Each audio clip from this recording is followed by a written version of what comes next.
बिस्मिल्लाहिर्रहमानिर्रहीम। नाज़रीन, प्रोग्राम आवाम जो आवाज़ में अॼु असां ॻाल्हि ॿोल कंदासीं 27वीं आइनी तरमीम ते हलंदड़ तहरीक ऐं एहतजाज जे हवाले सां। उन खां पोइ जेको आहे मुल्क में चोॿोल हली रहिया आहिनि त 27वीं जेके तरमीम आहे उन खां पोइ 28वीं तरमीम अचण जा बि इम्कान आहिनि, जंहिं ते जेको आहे असां ॻाल्हि ॿोल कंदासीं। जीअं त नाज़रीन, 26वीं ऐं 27वीं तरमीम मुल्क में घणियूं ऐं तब्दीलियूं आणे छॾियूं आहिनि। हिन महिल मुल्क में जेका असांजा मुल्क जा अवाम आहे, ख़ासि तौर ते वकील बिरादरी आहे, उन खां पोइ कॉन्फ्रेंस जमायतूं आहिनि या ॿियो मकतब फ़िकर सां तालुक़ु रखंदड़ माण्हू आहिनि, उहे सरापा एहतजाज आहिनि इन ॿिन्हिनि तरमीमुनि खे हिकु जेको आहे सो उन्हनि जे लाइ बि कल्ह कारो ॾींहुं मल्हाइण जो उन में जेको ऐलान कयो वियो आहे। उन सॼे ई मामले ते असां ॻाल्हि ॿोल कंदासीं।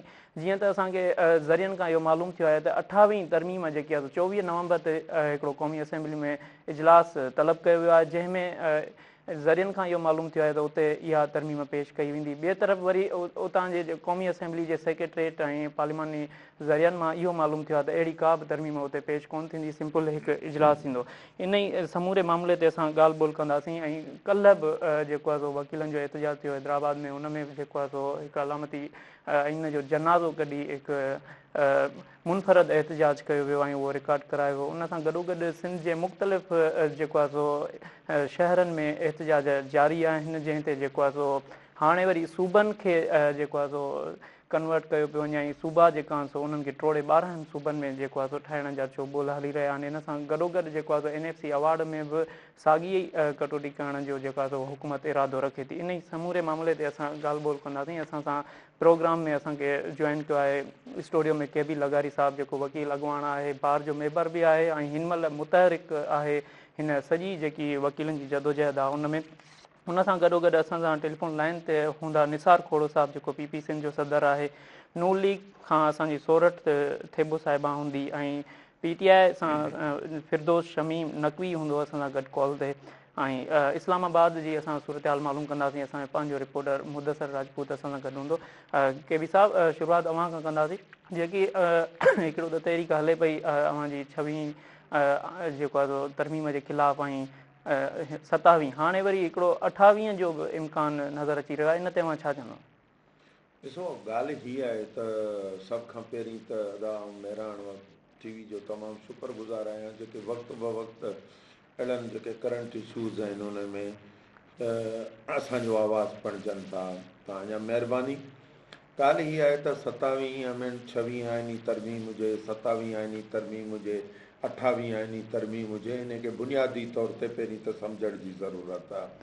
सम्झण जी ज़रूरत इहा आहे त हीउ मुल्क ठहियो 40 जी करारदाद तहत, जंहिंमें सभु क़ौमूं हिकिड़ी 40 जी करारदाद में गॾु थियूं हुयूं ऐं पोइ उन्हनि क़ौमनि में हिकिड़ो ठाह थियो, उन जे नतीजे में हीउ मुल्क ठहियो। ठीकु आहे, उहे ॻाल्हियूं छुटियूं।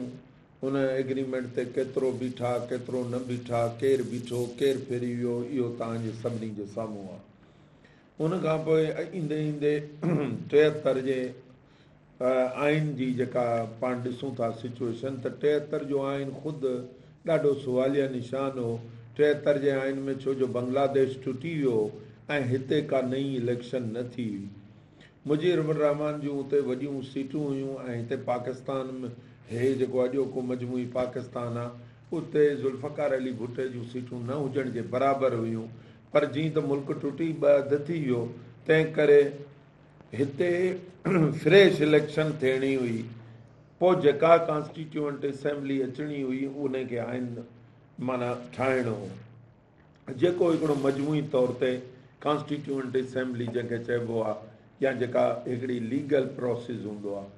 पर डीजोरे ऐं डिफैक्टो जेको उन प्रिंसिपल तहत पोइ बि ज़ुल्फ़कार अली भुट्टे वटि हिते मेजॉरिटी रहिजी वई। ज़ुल्फ़कार अली भुट्टे हुन वक़्तु ईअं न कयो, हुन सभिनी पार्टियुनि खे गॾायो, सभिनी पार्टियुनि खे चयो, सभिनी पार्टियुनि खे ऑन बोर्ड करे हिकिड़ो मजमूई तौर ते हिकिड़ो आइन आयो, जंहिंखे असीं अॼु 1973 जो आइन चऊं था।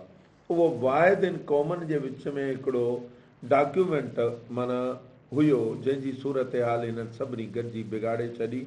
उन में न सिर्फ़ु आउं चवां थो त नून लीग उन में भाङे भाई वारा, पर मजमूई तौर ते सभु पार्टियूं उनखे वक़्त ब वक़्तु इस्टेब्लिशमेंट जे सहकार सां उन जे चवण ते ऐं माण्हुनि खे कंफर्ट करण जे ज़ोन में हिकिड़े मख़सूस माण्हुनि खे कंफर्ट ॾियण लाइ उन आइन जूं धजियूं माना उॾाईंदा हाणे सूरत हाल इहा पहुती आहे उन आइन में हेसीं ताईं 27 अमेंडमेंट्स अची चुकियूं आहिनि।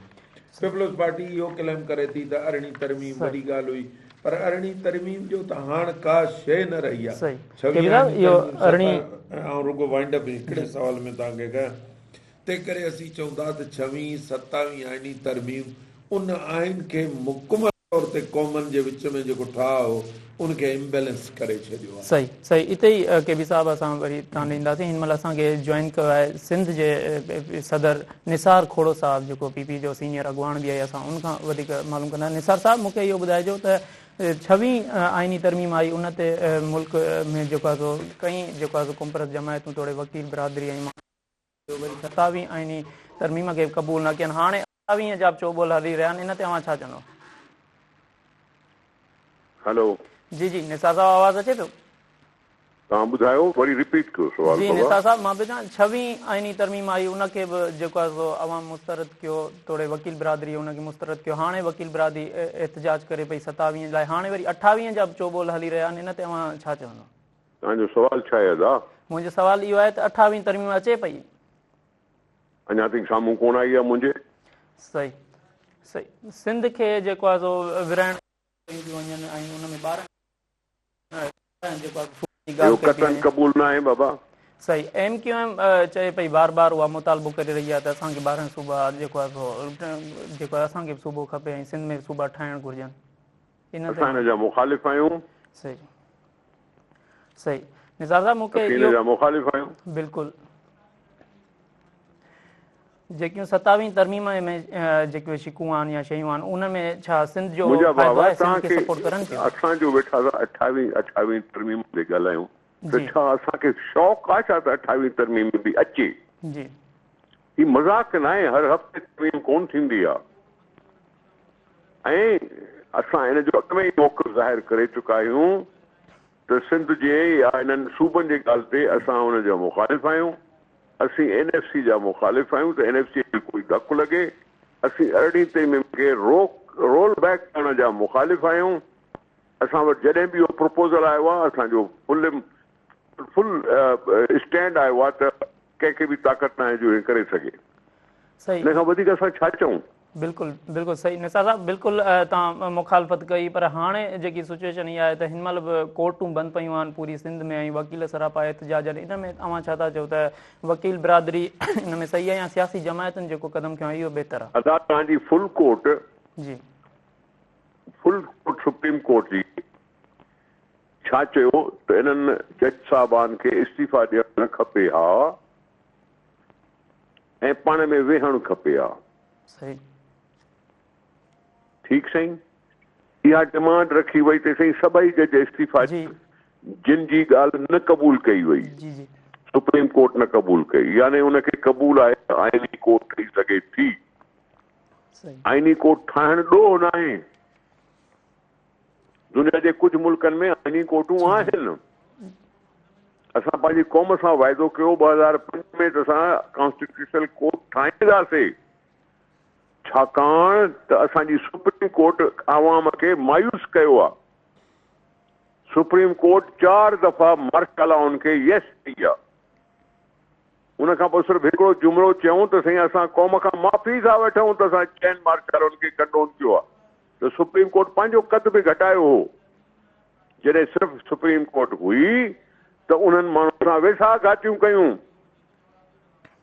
ऐं जॾहिं वेसा घाटियूं कयूं अथऊं त पोइ पाकिस्तान जे आइन खे बचाइण जी बि ज़रूरत थिए थी, जंहिंजे करे आइनी कोर्ट जेकॾहिं ठाही वई आहे त पोइ आइन सां मुतलिक़ जेके ॻाल्हियूं हूंदियूं उहो हुन में थींदियूं।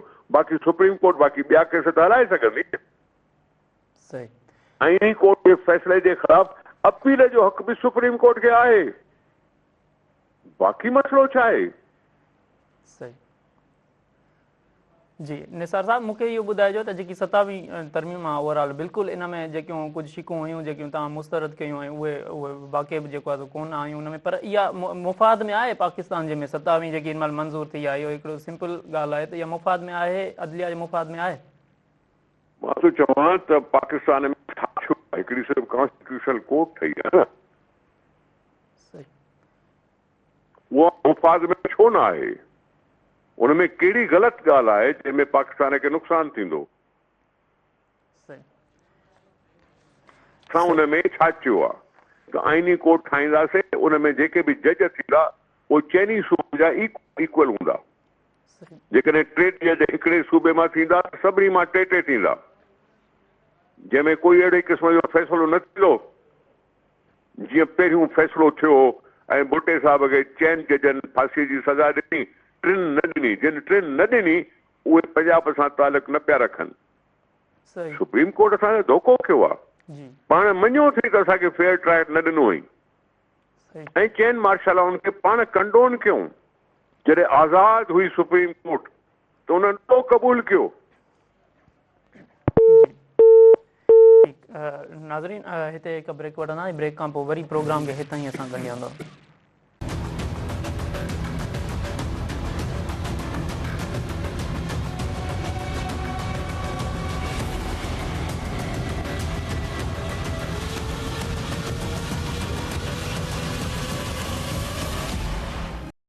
वेलकम बैक नाज़रीन प्रोग्राम के इतना ही जो स्टार्ट कंदासीं। असां सां PTI जो सीनियर अगवान मौजूद है फिरदौस शमीम नकवी। फिरदौस साहब हमें बताइएगा कि आपका जो है एहतजाज का भी आपने बताया और अपोजिशन ने बाइकाट भी किया, इस हवाले से अभी जो है 26 आईनी तरमीम आई उसकी भी आपने मुखालफत की, 27 की भी मुखालफत की, अभी 28 आ रही है उसका भी जो है जरियों से मालूम हुआ है कि वो भी होगी, तो इस पर आप क्या कहेंगे? हेलो शमीम साहब, आवाज़ आ रही है? जी आवाज आ रही है मुझे। जी मैं कह रहा था कि आपके जो है PTI की तरफ से जो है सख्त जो है वो अपोजिशन दिखाई गई और उन्होंने मुस्तरद किया है, जो है 27 आईनी तरमीम को मुस्तरद किया, अभी 28 भी आने की जो है बातचीत हो रही है, उस पर आप क्या कहेंगे? शमीम साहब आवाज आ रही है आपको? आवाज नहीं आ रही आपकी? जी अभी आवाज आ रही है? जी आ रही है जी। मैं आपसे ये पूछ रहा हूँ कि अब 27 जो है आईनी तरमीम है उसकी आपने मुखालफत की, अभी 28 की भी जो है वो बातें चल रही है कि वो भी आएगी। सिग्नल सही नहीं है, फिर आवाज कट गई, ड्रॉप हो रही है। जी अब आ रही है आवाज? आपकी आवाज ड्रॉप हो गई है। जी हम अगेन करते हैं आपको कॉल। केबी साहब ओवर टू यू। मूंखे इहो ॿुधाइजो त तव्हां 26 ऐं 27 आईनी तरमीम जे हवाले सां तव्हां छा चवंदो, उतां खां कंटिन्यू कजो। ॾिसो पीपल्स पार्टी जा जेके दोस्त आहिनि, जी निसार साहब ॻाल्हि पे कई, गोलमोल ॻाल्हि कंदा, अहिड़ी ॻाल्हि कंदा, कुझु कोन्हे, आईनी वफ़ाक़ी अदालत फलाणो टिड़ो सुप्रीम कोर्ट कुझु कोन्हे।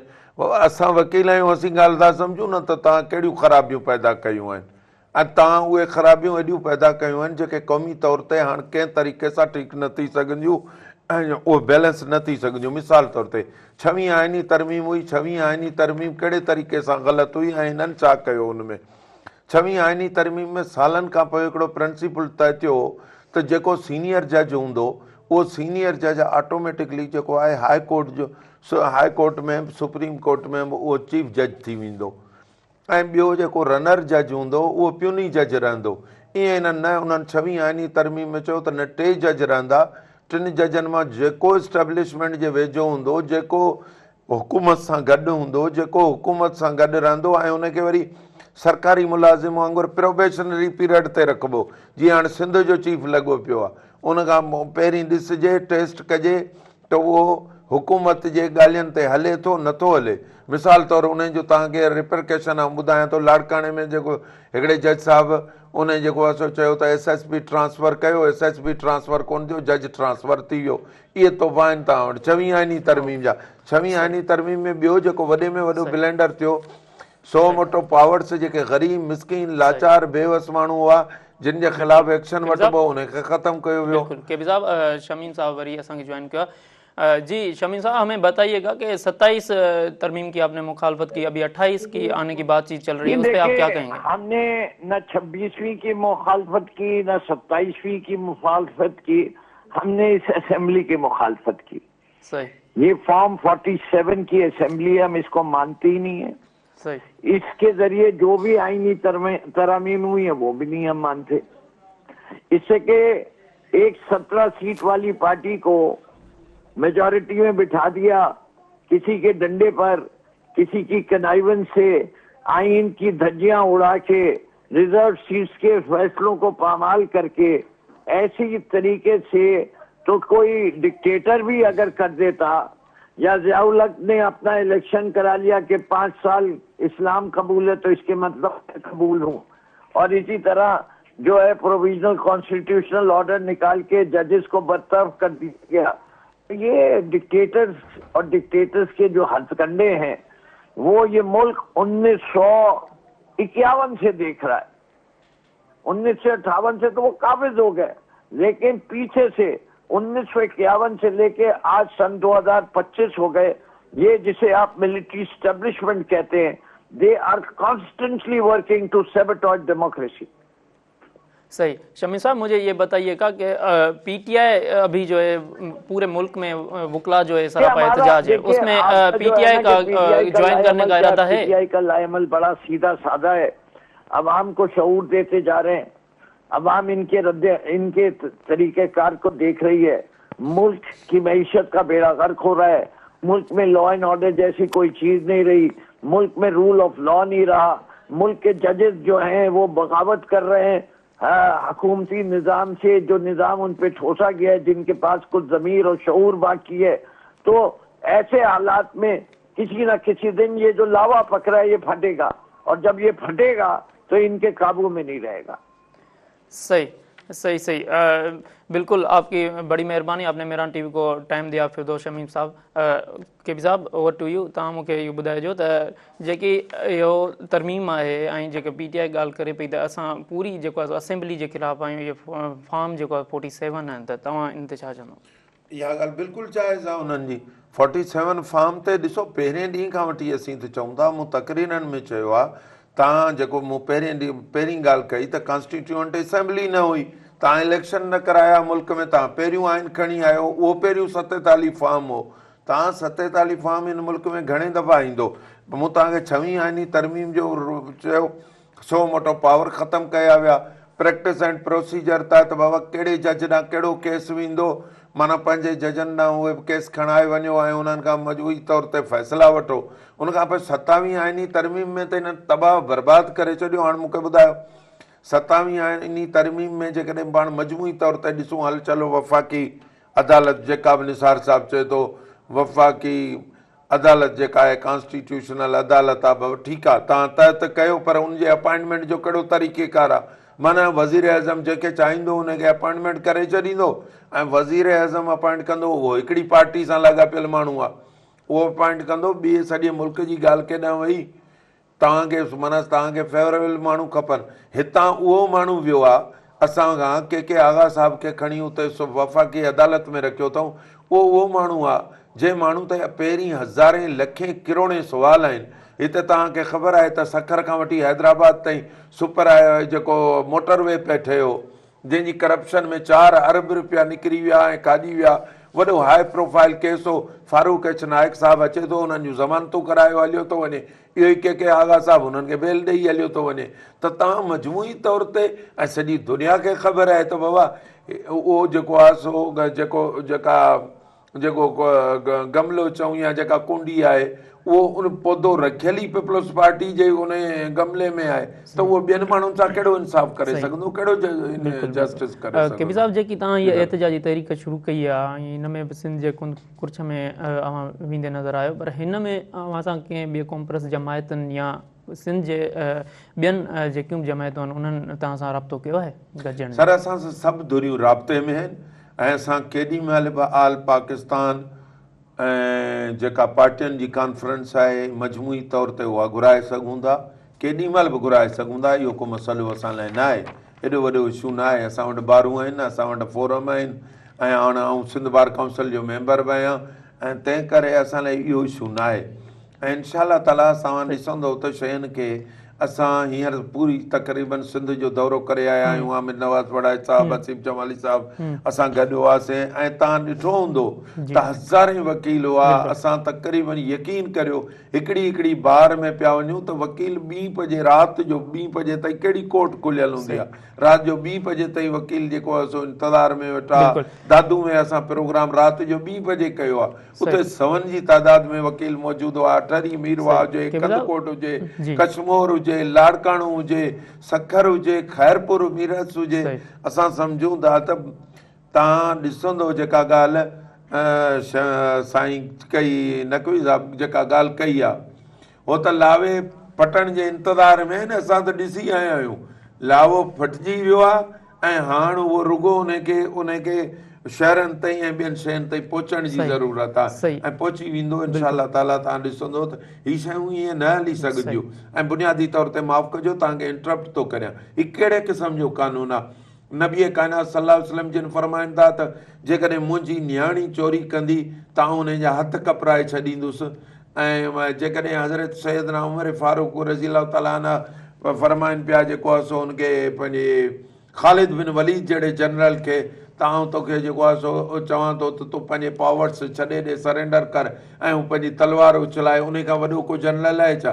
तव्हां त इस्लाम खे बि हेॾां होॾां माना उन प्रिंसिपल ते बि बीहण लाइ तयारु न आहिनि। हाणे जेकॾहिं हिननि खे घुरिजे त इहा बि अमेंडमेंट करे छॾीनि ज़रदारी साहिब वारा त बाबा असांखां नौज़ुबिल्लाह मिना अॻिते को फ़रिश्तो बि असांखां पंहिंजे गुनाहनि सवाबनि जी पुछा गछा न कंदो।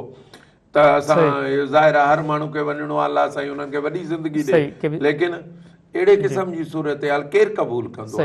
जी जी केपी साहब ॻाल्हि ॿोल खे जारी रखंदासीं। हिते वक़्तु थी वियो आहे हिकु ब्रेक जो। नाज़रीन हिते हिकु ब्रेक था वठूं, वरी ब्रेक खां पोइ हाज़िर आहियूं।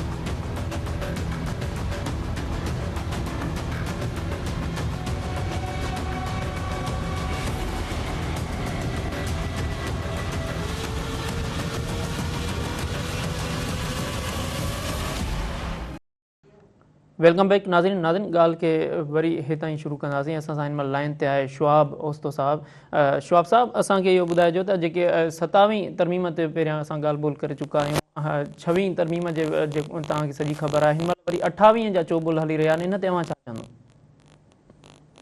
साईं ॾिसो, मूंखे अफ़सोस सां चवणो थो पवे त हिननि हाणे जेतिरी आइन जी बेतौकीरी कई आहे, आइन खे जेको हिननि आइन जो जेको हुलियो बिगाड़े छॾियो आहे ऐं केतिरे अरसे खां वठी हे त हुकूमत मौजूदा जेको बि आहे लॾो जेको हाइब्रिड निज़ाम जो आहे जंहिंमें एस्टेब्लिशमेंट सां मिली हिननि मुल्क ते जेको आहे सो हिकिड़ो निज़ाम मुसलित कयो आहे, इन्हनि त पाण बि कॾहिं आइन खे कोन तस्लीम कयो आहे, सुप्रीम कोर्ट जे ऑर्डर्स खे कोन था मञनि।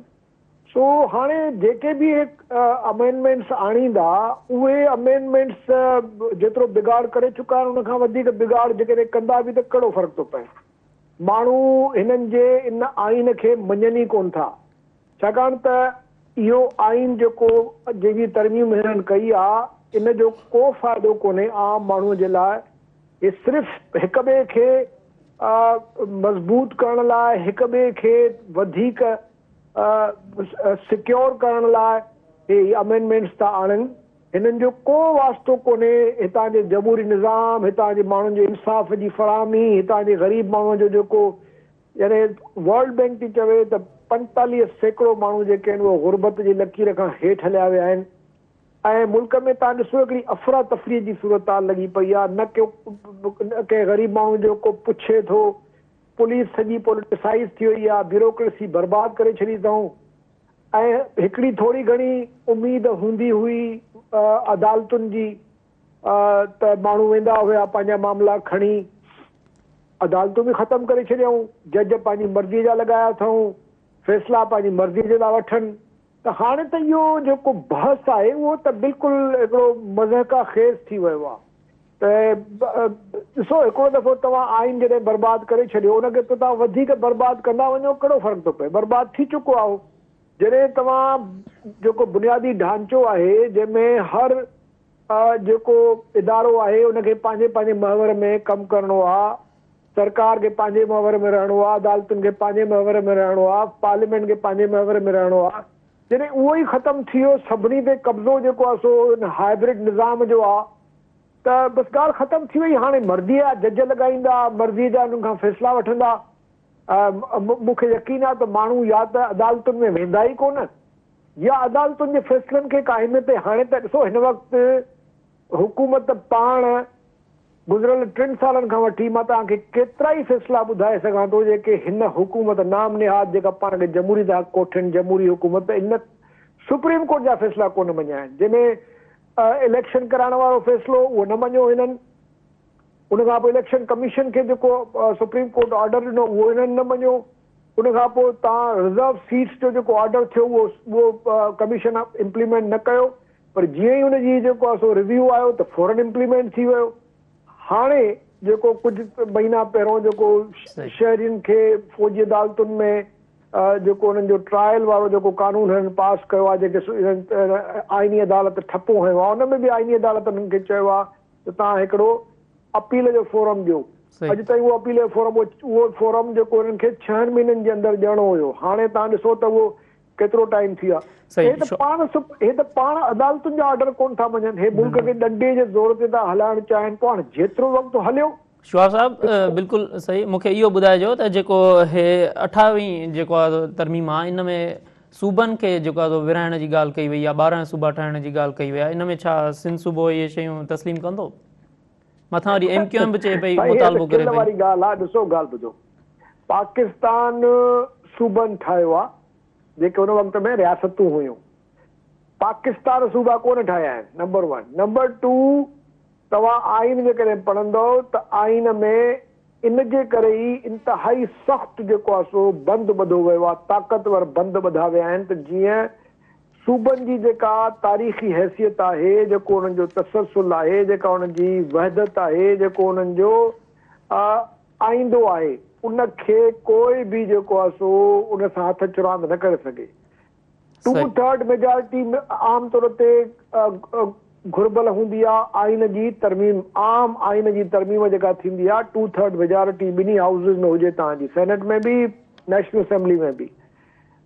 आइन ठाहिण वारनि सूबनि जी जेकॾहिं तव्हां सरहदुनि सां जेको आहे सो कयो था हथ चुरांद, त उन में न सिर्फ़ु तव्हांखे 2/3 मेजॉरिटी नेशनल असेंबली सेनेट में घुर्जे, पर तव्हांखे उन सूबे जे जेको आहे सो असेंबली में बि 2/3 मेजॉरिटी घुर्जे। यानी सिंध खे जेकॾहिं हे तोड़ण जी कोशिश कंदा त सिंध जी असेंबलीअ खां बि हिननि खे 2/3 मेजॉरिटी वठणी आहे। मूंखे ॿुधायो त कहिड़ो बेशरम हूंदो जेको सिंध जी वहदत जो खे तोड़ण जो ठपो हणंदो ऐं उन खां पोइ हो वरी घर वञी सघंदो, हो वञी पोइ घटि में घटि हिन मुल्क में त न रही सघंदो, छाकाणि त सिंध जो माण्हू जे केनालनि ते, सिर्फ़ु केनाल ठाहिण ते ई जेको आहे सिंध उथली पई हुई।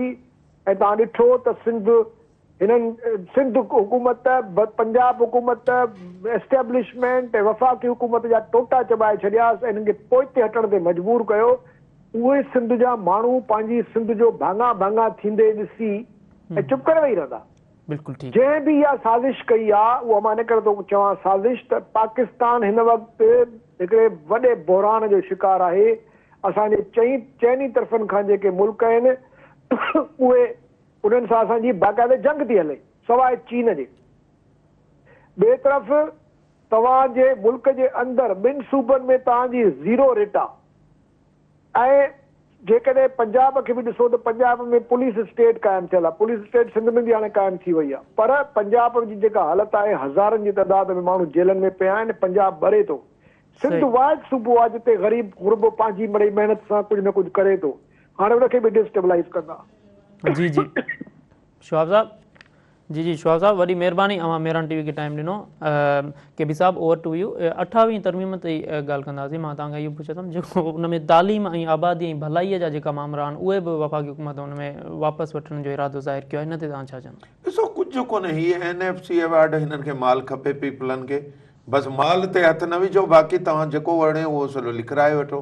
शवाब साहब जेका ॻाल्हि कई, ही न करे सघंदा, ही हर कमु करण लाइ तयारु आहे। हिननि दरिया लिखी ॾेई छॾियो, हिन खां वधीक छा कंदा?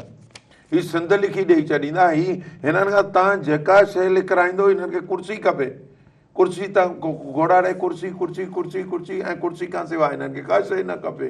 तंहिं करे असीं चऊं था त हिकिड़ी चूंडियल नुमाइंदा त हुकूमत ई कान्हे, हिननि खे विहारियो आहे जिन माण्हुनि, उहे कमु पिया वठनि ऐं जिन मक़सदनि लाइ इहे आया आहिनि उहे हिननि खे करणा आहिनि। 28 आईनी तरमीम ॾिसो, हिननि जे मुताबिक़ जेका बि ॻाल्हि कनि MQM क्लेम पई करे त बाबा हाणे ॻाल्हि ॿुधो, आसिफ अली ज़रदारी खे इम्यूनिटी मिली वई, उन ते हाणे को क्रिमिनल केस दाख़िल न थींदो, होॾां फ़ौज जे सरबराह खे बि मिली वई। हाणे जेको आहे असांजो कमु रहियल आहे, अचो बंदर बांट में असांखे तव्हांखे सूबो ठाहे ॾियणो आहे, असांखे सूबो ठाहे ॾियो।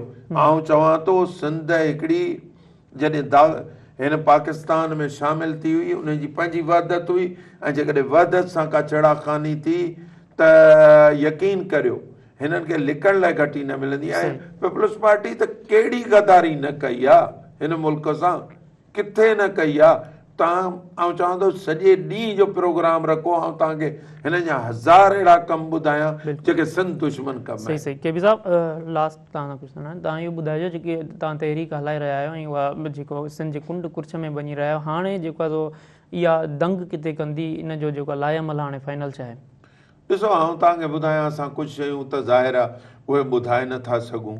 जेके बि शयूं आहिनि असांजूं मीटिंग्स थी चुकियूं आहिनि पंहिंजो पाण में, आमिर नवाज़ वड़ाइच साहिबु हुजे ऐं हुजां, ख़ासि तौर ते स्पेशली ॾिसो न दोस्त सभु मुतहरिक आहिनि, लेकिन जेका आमिर नवाज़ वड़ाइच साहिब जी ऐं जेका मुंहिंजी पोज़ीशन आहे, अलाह जो शुक्र आहे, ऐं दोस्त उन खे सॼी सिंध ॿुधे बि थी, दोस्त ॿुधनि बि था, वकील बि ॿुधनि था। 22 तारीख़ ते असांजो कन्वेंशन रखियलु आहे। असां कुझु शयूं सभु गॾिजी ऐं हाणे साईं जाफ़र शाह वारनि वटि वियासीं त इहे जेके मामलात आहिनि असां सॼनि ॿारनि खे कनेक्ट करे छॾियो आहे। सिंध जूं ॿारूं मजबूरी कनेक्ट लॻियूं पियूं आहिनि, ऐं हाणे पाकिस्तान जूं ॿारूं जीअं कनेक्ट थींदियूं, पॉलिटिकल पार्टियुनि खे कनेक्ट करे तव्हां ॾिसो त छा थो थिए। हिननि खे लिकण लाइ घटी न मिलंदी। हीअ जेको सम्झनि था त माण्हू ॾिनल आहिनि, तहरीक न हलंदी ऐं तहरीक माण्हू ॿाहिरि न ईंदा, जंहिं ॾींहुं 6-7 करोड़ माण्हू, 2 करोड़ 3 करोड़ माण्हू ईअं अची रोड ते बीह रहिया, तव्हां छा कंदो? सही ठीकु। के बि साहब प्रोग्राम जो टाइम पूरो थी वियो आहे। नाज़रीन, हिते तव्हां प्रोग्राम में ॻाल्हि ॿोल ॿुधी 28वीं तरमीम जे हवाले सां जेकी थी, आख़िर में वेंदे वेंदे इहो ई चवणु चाहींदासीं, तरमीमूं जेकियूं हिन महिल पेश थी रहियूं आहिनि, या 27 या 28, इहा हिकिड़ी अवाम दुश्मन आहे तरमीम, ऐं इन में जेको आहे आवाम खे को फ़ाइदो नथो मिले, जंहिंजे लाइ अवाम सख़्तु परेशान ऐं सरापा एहतिजाज बणियल आहे। उन खां पोइ मां इहा ॻाल्हि कंदो रहंदुमि, तरमीमूं एतिरियूं ॿियूं बि आहिनि जंहिंमें डायरेक्ट अवाम खे फ़ाइदो पहुची सघे थो, पर उन ते का बि उन ते ॻाल्हि कोन कई पई वञे। जीअं 28वीं तरमीम आहे, उन में लिखियलु आहे, वाज़े तौरु शिक में लिखियलु आहे त रोटी कपिड़ा ऐं मकान जेको आहे उहो ॾियणु रियासत जी ज़िम्मेवारी आहे, पर उन ते को बि अमल दरामद न आहे, उन ते को बि हिन महिल ताईं कोन थियो आहे। उन खां पोइ जेकी हिकिड़ी आहे 25 असांजो आर्टिकल आहे, उन में 5 सालनि खां 16 सालनि ताईं जेको आहे तालीम ॾियणु उहो तरमीम में शिक में मौजूदु आहे, पर उन ते को अमल दरामद नथो थी वञे। सिर्फ़ु अवाम दुश्मन तरमीमुनि ते ई कमु कयो पियो वञे, ऐं उहो ज़ाती मुफ़ादनि लाइ कमु कयो पियो वञे। इन मामले ते असां वरी बि ॻाल्हाईंदासीं, वरी बि इन मामले ते असां प्रोग्राम कंदासीं। हिन वक़्तु असांजो टाइम पूरो थी चुको आहे। नाज़रीन, इजाज़त वठंदासीं।